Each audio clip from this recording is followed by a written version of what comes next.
Alright, so what's up mga man? Bali meron tayong binaklas dito, dashboard ng first gen Fortuner. So first gen na Fortuner. Ang issue nito walang blackout dashboard. So mga nakailaw lang dito yung indicator light na mga ABS, battery, yung mga yun lang. Pero yung backlight ng buong dashboard wala. Tapos pati mga gauges niya hindi gumagalaw, mga speedo, mga ganun. Pero minsan daw gumagana, pero minsan madalas wala. So yan. Mamaya papakita ko kung paano natin binaklas tong cluster niya. Napakadali lang. Ito pala isang example ng issue na sinasabi natin. Once na inon mo yung ignition, yan, mga indicator lang umiilaw. So walang feedback yung mga gauges and walang backlight yung kanyang dashboard. Right, so baliktarin mo lang yan and makikita mo na yung pinaka board niyan. Tinanggal lang natin yung cover. So dyan mo makita mga IC, mga components niyang iba. Ito kasi yung mga bumibigay dyan, yung mga capacitor. Yan. So meron pang isa dito, tinanggal na natin kasi yun yung gagawin nating sample sa paghahanap ng pyesa. Actually 3 capacitor lang naman yung madalas bumigay dyan pag ganong issue. So yung natanggal natin 1, 2, and 3. Yan. So yun yung papalitan nating capacitor. Alright, and ito pala yung takip na sinasabi ko sa likod ng board. Yan. Bali nakadalawang tornilyo lang yan na maliliit. Yan, tsaka ito, yun. Once na natanggal nyo, pwede nyo nang dukutin yan and makikita nyo na yung board. Alright, so update lang pala mga man. Bali wala tayong nakuha ang kaparehas niyang capacitor. So ito kasing natanggal natin sa dashboard, ito ang liit. So wala silang ganitong stock. Ngayon ang sabi sa atin, i-convert na lang natin ng ibang capacitor. Although parehas naman sila ng uri ng capacitor, magkaiba lang daw ng design. And nire-check ko rin naman yung measurement niya, yung volts, and meron pa yung farads ata yun. So parehas naman. So ito ang sasalpak natin ngayon. Alright, so start na natin nilanang to sa kanyang board. So makikita nyo dyan yung may white shade. Ayan o, yan ang negative part ng capacitor. So yan naman yung positive. Same lang yan sa nakasalpak na mga capacitor niya dyan sa dashboard. So for example, ayan yung malaki na yan. Nakikita nyo yung bandang yung bandang lower part may black shade. So yun naman ang negative, yung taas positive. So dapat magaya natin yung layout nya. Dapat yung negative nasa baba and yung positive nasa taas kapag ihihinang natin. Kasi may polarity yan na sinusundan.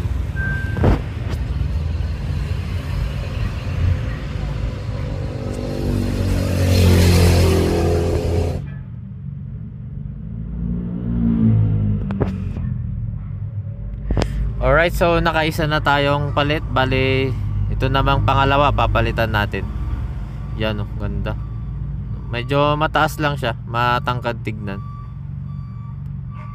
Pero ang importante naman dyan, gumana. Yan o. Yan. Kita nyo yung may shade na white sa bandang baba, kasi yun yung negative. So tanggalin na rin natin tong ibang capacitor. Apat papalitan natin dyan eh.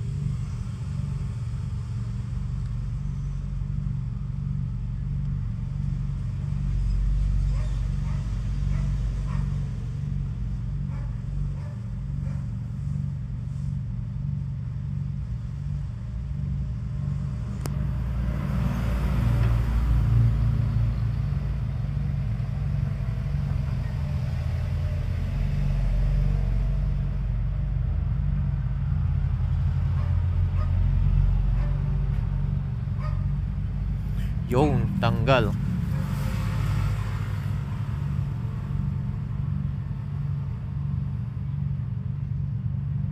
Bale pinutulan lang natin yung paa nung capacitor para hindi siya ganun kahaba.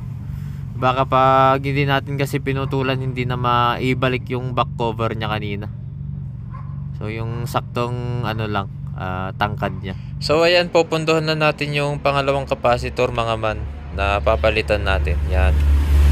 Papansin nyo din dyan sa board, halos dikit-dikit or ang iikli lang nung agwat ng mga ibang components. So isa yun sa mga iiwasan nyo na mapag-short kapag naghihinang kayo.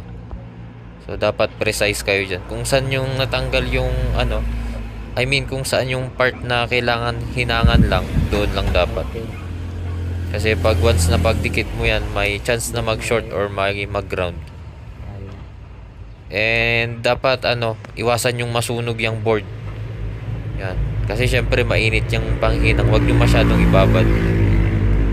Ito, yung pangatlo, tatanggalin na natin. Yan. Ako mo. Mabilis lang naman siya matanggal. Yan. Pag lumambot na, tuklapin nyo agad. Yan. Para iwas sunog sa board.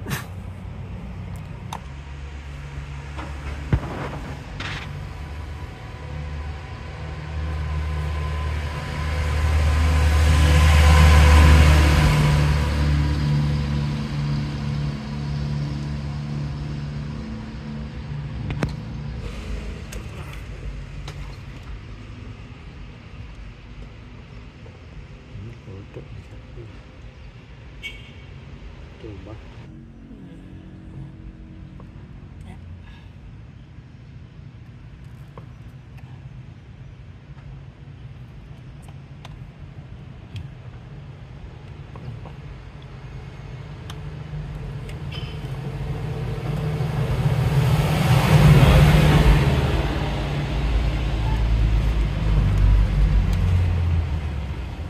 Okay. Tama. Kabit na.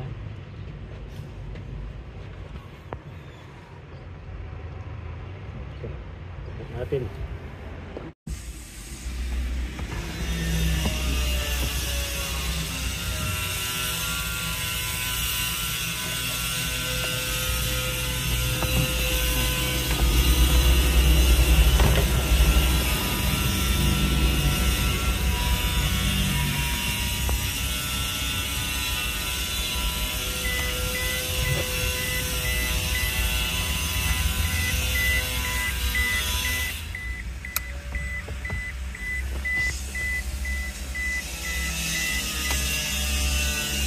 Oh, gumana. Gumana na. Ano ba yan? Hindi, pagkawin natin. Hindi mo naman ano, gumana, umakyat daw. Wakyap na. Oo. Yan ang problema. Tagal na pa yung problema yan. Alright, so bali ibabalik na natin yung cover niya. Kasi na-test naman na natin siya and gumana na. Para may assemble na natin siya. Kaya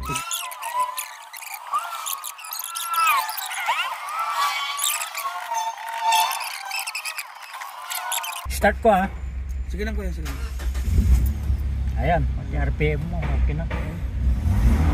Na-expect ko ko eh. Baka magpapatakbo ko. Hindi ko nakikita kung yung bilis ko eh.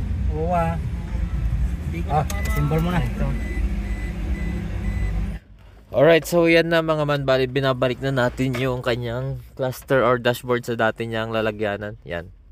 So 3 tornilyo lang yan. So kung tatanggalin nyo yung dashboard niya, ganyan din yung process. Yan. 3 tornilyo lang naman yan. Tapos may takip yan. Ito. Plastic na cover. Yan. Naka-clip lang yan. Isa lang ang lock niyan. Balik muna natin. Para mapakita ko kung paano nyo tatanggalin yung lock.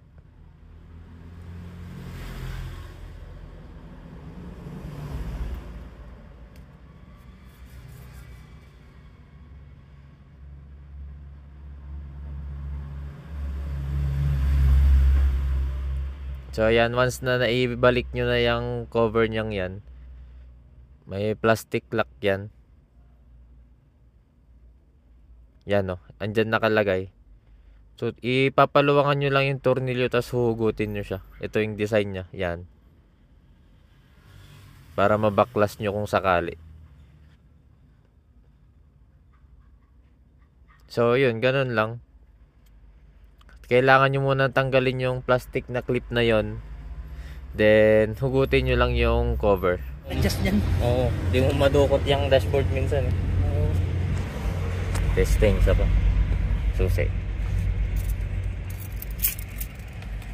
Kanina blackout. Oo. Pati wiper kumanan. Start na ba? Start. Okay na. RPM.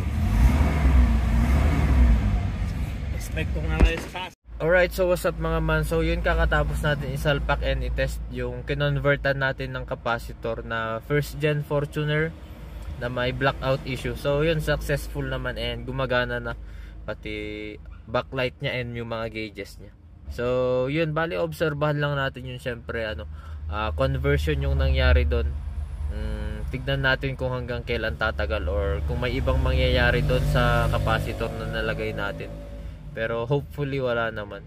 Kasi hirap nung pyesa sa atin na yon. Unless by order naman, yun, may makukuha at makukuha naman tayo. Yun nga lang, mga ilang araw pa siya dadating. And ano pa ba? Kung if ever man ma-experience mo din yun, yun yung pwede mong gawin na first step mo. So palitan mo lang yung 3 capacitor muna na pinalitan natin. And actually kung may makuha kang 1 set or kung magdi-DIY ka naman, i-order mo na agad yung 1 set para mapalitan mo lahat yung mga capacitor. Ito, pa-flash ko sa screen yung mga capacitor na mapapalitan mo or mapapalitan sana natin kung 1 set yung nakuha nating capacitor. So ito, yan yung mga arrow na yan, yung 3 maliit, 4 na medyo malalaki and 1 malaki. Yan, set yan kung sakali. So yun, bale kapag papalitan mo lang yung mga yan, tandaanan mo lang yung polarity nung capacitor, yung polarity nung capacitor, tandaanan mo yun. Dapat hindi mo yan mapagbaliktad. And also yung paglalanang mo, wag mo masyadong tagalang maglanang doon kasi may chance na masunog mo yung board or yung diagram nung nasa board. Yun. And iwasan mong mapag-short or mapaglagpas-lagpas yung lanang mo para hindi siya dumikit sa ibang may lanang dyan. Kasi maliliit lang yung agwat niya mga yan. Yun lang naman pag magdi-DIY ka. Pero once na napalitan mo na yung mga capacitor na yan, tapos hindi pa rin siya gumana, mas okay nang dalhin mo sa mas nakakaalam, sa electrician talaga or sa mga technician. Kasi ititest naman nila yung ibang components dyan na bumigay, kung hindi man yung capacitor ang nasira dyan. Kasi pwedeng yung ibang components niya, parang yung resistor, ganun, or pwede rin yung IC, ganun. Kaya hanggang dun lang yung maire-recommend kong gawin yun. Palitan yung 3 capacitor lang. So after nun, mas okay nang gawa nyo sa iba kapag hindi pa rin siya gumagana. So yun lang mga man. Bale, maraming salamat sa panonood. Peace.